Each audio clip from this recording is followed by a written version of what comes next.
Sir मैं आपकी हालत समझता हूँ, लेकिन आपकी यहाँ बहुत जरूरत है। ठीक है, मैं पहुंच रहा हूँ। हॉस्पिटल चलो। लेकिन सर वो जल्दी चलो, इमरजेंसी है।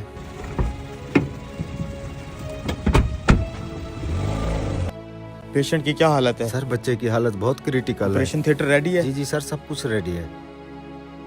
चलो आ जाओ।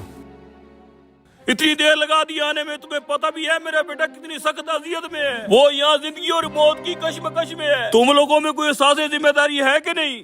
मुझे अफसोस है, मैं हॉस्पिटल में नहीं था। मुझे जैसे ही कॉल मिली, मैं जितना जल्दी आ सकता था आया हूँ। और अब मैं चाहूंगा कि आप सुकून से बैठें ताकि मैं अपना काम शुरू कर सकूं। मैं सुकून से बैठूं? अगर मेरे बेटे की जगह तुम्हारा बेटा इस हालत में होता, क्या तुम सुकून से बैठते? अगर तुम्हारा अपना बेटा यहाँ मर रहा होता तो तुम क्या करते?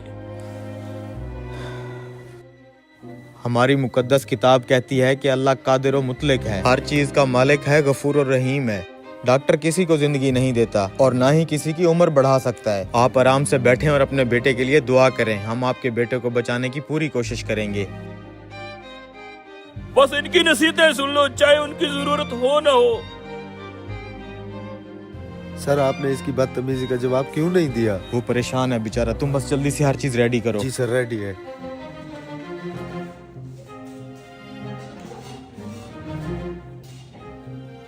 पता नहीं क्या हो रहा होगा मेरे बेटे के साथ। सिर्फ इस डॉक्टर के लिए आने की वजह से अंदर मेरा बेटा तड़प रहा होगा।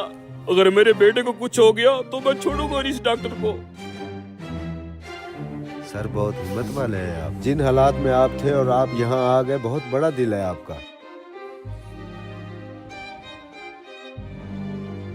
2 घंटे से ऑपरेशन चल रहा है। जैसे ही डॉक्टर ऑपरेशन थिएटर से निकल के कोई खबर देता है, मैं तुम्हें फोन करके बता दूंगा। सर पेशेंट का तो बहुत खून बह चुका है, ये तो बहुत ही मुश्किल ऑपरेशन है। मैं पूरी कोशिश कर रहा हूँ, अल्लाह के हुक्म से ये बिल्कुल ठीक हो जाएगा। बस तुम लोग दुआ करते रहो।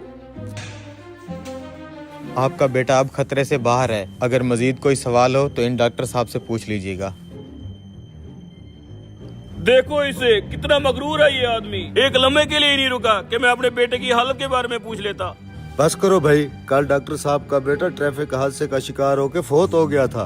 जब डॉक्टर साहब को हमने तुम्हारे बेटे की खबर दी तो वो अपने बेटे की तदफीन की तैयारी कर रहे थे। अब जबकि उन्होंने आपके बेटे की जान बचाने का फर्ज अदा कर लिया है, तो अपने बेटे की तदफीन के लिए चले गए हैं।